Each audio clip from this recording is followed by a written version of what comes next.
So our company will be having a 30-year anniversary on October 22nd. It will be the day before the MDM show. We're going to be showing people what we're doing today and what makes ProMed tick. At our celebration, we're going to do two things. We're going to have some vendors that are going to be talking on key topics, and many of our employees will have these individual booths where they'll talk about their areas of expertise.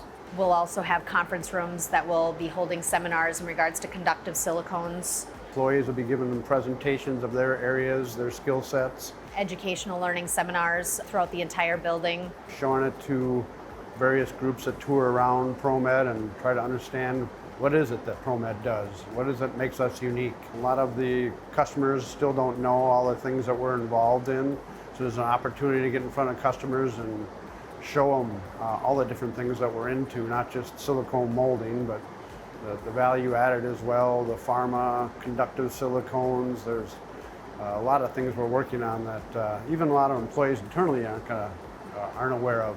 ProMed was built by many people who are still here and people who are no longer here.